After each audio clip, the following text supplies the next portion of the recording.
Saya Pascalis Siswani kembali menyapa Anda langsung dari gedung Mahkamah Konstitusi Jakarta di Breaking News Kompas TV. Anda sama-sama sudah mendengarkan sejak tadi pagi keterangan dari 4 menteri yang hadir di ruang persidangan Mahkamah Konstitusi. Dan langsung saja akan kami bahas bersama siang ini. Sudah ada peneliti utama BRIN, Siti Zuhro yang bergabung bersama-sama dengan saya di gedung Mahkamah Konstitusi.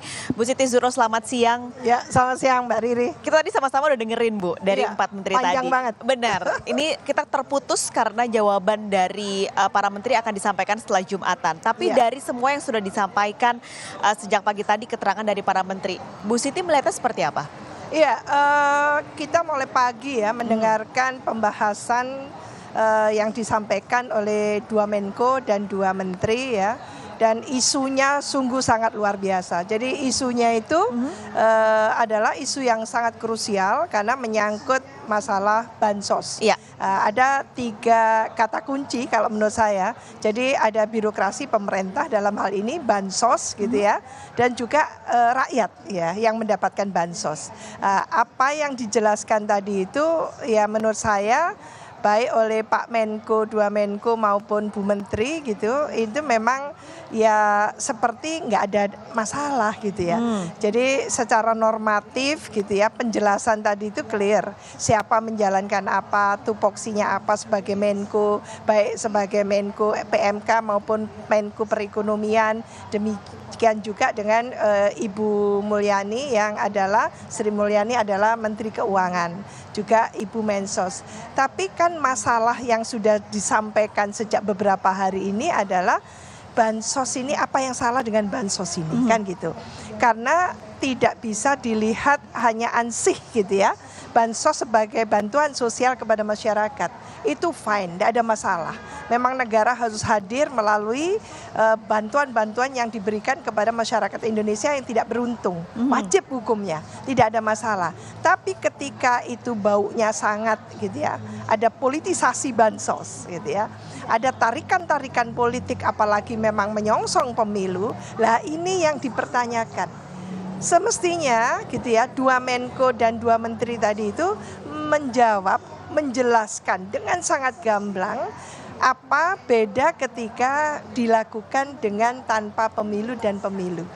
Mengapa ketika mau pemilu, detik-detik menjelang katakan tanggal 14 Februari itu begitu gencarnya gitu kan. Gencar dan katakan langsung gitu ya, bisa dirasakan itu kalau nuansanya sedikitnya seperti kayak mendongkrak elektoral lah.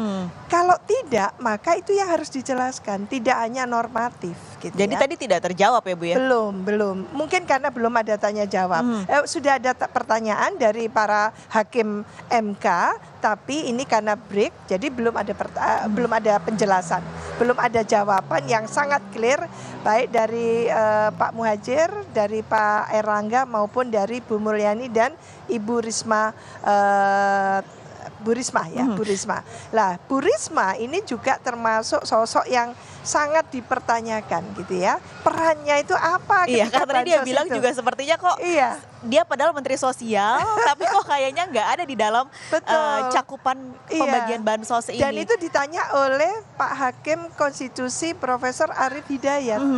Nah ini yang belum dijawab. Jadi kita masih menunggu, kita belum berkesimpulan bahwa itu masih di tataran normatif. Tapi yang kita inginkan menjawab langsung pertanyaan-pertanyaan yang sudah disampaikan baik oleh pemohon 01 maupun pemohon 02 atau 03 maksud saya. Dan itu sudah digarisbawahi kembali atau di stressing atau di emphasizing, ditekankan kembali oleh semua hakim MK yang 8-8-nya tadi itu juga mempertanyakan kembali. Karena kalau lihat formulasi pertanyaannya dari ke-8 hakim ini sebenarnya lengkap A sampai Z yang juga dipertanyakan oleh masyarakat gitu ya Bu ya. Kayak tadi terakhir yang saya ingat adalah ada peta yang menunjukkan kok ke tempat-tempat ini ada hubungannya dengan elektabilitas. Lalu juga tadi banyak yang disasar adalah Menko Erlangga karena ada kaitannya dengan Golkar. Tapi Bu Siti kalau melihat dari berkaca dari keterangan 4 menteri, kira-kira nanti prediksinya nih Bu, akan normatif lagi kah jawabannya dengan pertanyaan-pertanyaan dari para hakim? Ini menarik ya. Jadi kita tidak bisa melihatnya sepenggal-sepenggal. Ini harus kontinem. Ketika itu menyangkut birokrasi, bahwa menteri ini adalah pembantunya presiden. Iya. Dalam birokrasi sifatnya itu sangat hierarkis, sangat top down gitu ya. Tidak mungkin 2 Menko dan 2 menteri ini akan hadir gitu ya. Undangan ini kalau tidak di-endorse, diokekan oleh Pak Presiden gitu ya. Ketika diberikan istilahnya dukungan atau diiyakan, silahkan hadir di Mahkamah Konstitusi, itu berarti tahu apa yang harus dilakukan. Karena pembantu presiden ini adalah menjalankan programnya presiden. Maka sebetulnya ini ya, dengan sistem demokrasi partisipatoris Mbak Riri, di mana presiden dan wakil presiden dipilih langsung oleh rakyat, maka sebagai pemegang otoritas tertinggi bidang eksekutif, Pak Presiden ini mempertanggungjawabkan langsung kepada rakyat. Itu. Karena dari rakyat, oleh rakyat, untuk rakyat. Resikonya bukan kepada MPR, kepada rakyat. Oke. Ya, karena yang memilih bukan MPR. MPR bukan lembaga tertinggi negara lagi. Bukan lembaga tinggi negara lagi. Dia adalah lembaga tinggi saja. Yang memilih langsung presiden dan wakil presiden adalah rakyat. Lah ini yang harus dipertanggungjawabkan. Ujung-ujungnya bukan pembantu nanti. Ujung-ujungnya harus memang presiden. Mengapa membuat satu keputusan di mana gitu ya, bansos yang katakan secara nominal itu mendadak drastis meningkat gitu ya jumlahnya, lalu mengapa ditangani sendiri sehingga muncul peta tadi itu yang ditontonkan atau ditunjukkan oleh Prof. Saldi Isra tadi itu, bahwa ternyata ada titik-titik bansos yang ternyata ada korelasi positif terhadap elektoral gitu ya. Baik itu mungkin pilpres maupun pileg karena memang serentak. Iya betul, berkaitan itu, tentunya Bu ya. Serentak itu ada kotel efek kan gitu. Siapa partai yang leading di situ, maka dia yang akan mendapatkan kotel efeknya, dapat dampak positifnya untuk elektoral. Tapi lepas dari elektoral Golkar yang meningkat, menurut saya memang Golkar punya, katakan gitu ya, kader-kader yang diunggulkan menjadi katakan caleg-caleg yang memang dipersiapkan dengan sangat bagus. Saya melihat itu. Itu yang mungkin tidak terjadi pada partai lain gitu ya. Tapi PDI Perjuangan bagus tentu ya, karena nomor 1 gitu. Bu Siti, tapi artinya kalau tadi aku simpulkan dari pengamatan Bu Siti Zuhro, artinya apa yang sudah disampaikan para menteri tadi di sidang MK ini ya sudah ACC Presiden berarti ya. Jadi sepengetahuan disampaikan dulu, nanti baru berarti ya kita tidak perlu berharap terlalu tinggi dan terlalu besar nanti di jawaban-jawaban menteri dari pertanyaan hakim tadi. Saya pikir ada urusannya ke sana, ada kaitannya ke sana. Tidak mungkin meskipun tidak diberikan petunjuk yang rigid gitu ya oleh Presiden, tahu. Apalagi kepotong sholat Jumat ya Bu ya. Bisa nanti, halo Bu, nanti jawabnya ini ya. Ini karena kepotong 1,5 jam gitu, sebelum jam 1. Kepotong maupun tidak kepotong pastinya gitu ya, mereka sudah punya fatsunnya. Dalam birokrasi itu selama masih menjadi birokrat, menjadi bawahan presiden, menjadi pembantu presiden, wajib hukumnya loyal. Itu karena dia menjalankan semua programnya presiden, itu yang dikatakan berkali-kali oleh Pak Jokowi.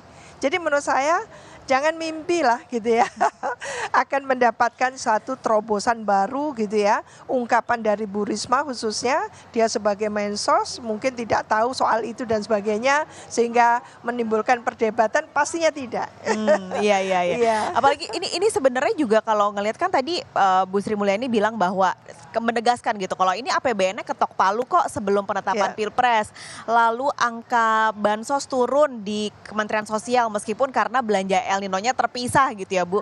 Nah, tapi apakah ini perlu mendapatkan sebuah apresiasi begitu dari masyarakat karena para menteri ini datang ke ruang sidang, atau ya tadi balik lagi memang ini semua normatif aja, basa-basi dari yang terjadi dalam proses ini? Iya. Tentu masyarakat itu tidak tunggal ya Mbak Riri. Masyarakat kalau kita bilang publik akademis pastinya masyarakat kampus. Masyarakat kampus menjadi konsumen utama ini. menjadi konsumen utama karena kita juga tahu jauh sebelum coblosan tanggal 14 Februari itu yang terjadi adalah protes yang luar biasa dari para guru besar seantero Indonesia ini gitu ya, yang menginginkan bahwa pelanggaran etika itu dihentikan gitu ya. Pelanggaran hukum juga dihentikan gitu. Nah, ini termasuk konsennya terhadap persidangan MK ini adalah mereka-mereka yang berpendidikan pastinya gitu ya. Karena bahasa-bahasa yang digunakan dan sebagainya gitu ya. Tapi kita tidak boleh menutup mata bahwa masyarakat di Pemda, di pemerintah daerah, di daerah-daerah itu juga ada yang paham. Pasti gitu ya. Bahwa mereka juga mengenyam pendidikan di perguruan tinggi. Kita harapkan mereka juga memahami, tapi yang betul-betul di level grassroots ya, penerima bansos tadi itu, saya tidak yakin mereka dalam posisi yang seperti kita concern. Kita ini betul-betul prihatin karena bansos ini ya berkaitan dengan birokrasi. Jadi kalau sudah dikelola oleh birokrasi itu pastinya apa ya, jalinannya itu mulai atas sampai bawah itu runtun, bagus sekali gitu ya. Jadi mengikuti tentunya, jadi tidak kacau dia. Maka ini yang sebetulnya kalau kita bicara birokrasi kita ini kan gampang diintrusi oleh kekuatan politik. Politisasi birokrasi terjadi setiap pemilu dan setiap pilkada. Maka kapan kita menghentikan? Lah, antara lain sidang ini mengharapkan kita itu memutus mata rantai politisasi yang seperti ini. Baik politisasi birokrasi maupun politisasi bansos. Supaya ada efek jera. Siapapun tidak bisa seolah-olah tidak akan diurus sampai tuntas. Atau difinalkan gitu ya. Semua pelanggaran etika maupun pelanggaran hukum itu. Maka inilah saatnya kita mau take off gitu ya. Sebagai negara bangsa itu menyongsong 2045. Indonesia kita harus memberikan legacy pada kaum milenial gitu loh. Bahwa generasi-generasi sebelumnya ini sudah membangun etika yang bagus gitu ya. Etika pemerintahan yang tidak menghalalkan semua cara itu gitu. Lah, kalau kita nanti di MK ternyata seolah-olah fine-fine saja, tidak ada masalah. Apa bedanya dengan Bawaslu kemarin gitu ya? Yang hanya memberi teguran-teguran ringan aja ya Bu ya. Dan dianggap tidak ada pelanggaran gitu kan. Ini prosesnya panjang, mahal Bu, butuh anggaran besar juga, mendatangkan 4 menteri sampai ke sidang Mahkamah Konstitusi. Pesannya adalah ke depan ini menjadi pembelajaran untuk proses demokrasi di Indonesia. Tapi pertanyaan terakhir saya Bu, berarti kalau Bu Siti melihatnya jawaban menteri ini tidak bisa menjawab dari permohonan 01 dan 03? Iya, ini termasuk 4 menteri ini harus menjawab, meyakinkan tidak hanya 01, 02, 03, tapi juga masyarakat luas dan wabil khusus juga Hakim Mahkamah Konstitusi.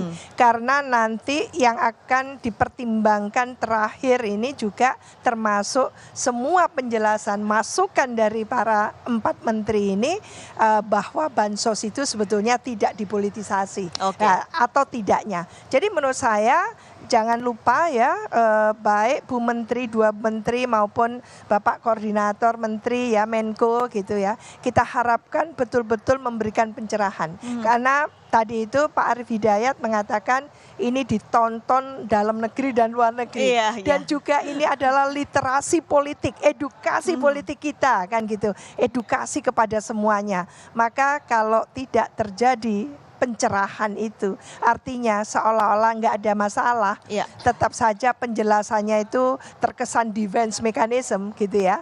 Jadi bertahan untuk mengatakan memang tidak ada masalah sebetulnya, semuanya kita jalan, koordinasi jalan, anggaran juga sesuai dengan kesepakatan legislatif eksekutif, yaitu normatif lagi gitu Pak. Karena yang menuntut pemohon ini kan memegang yang namanya fakta-fakta hukum.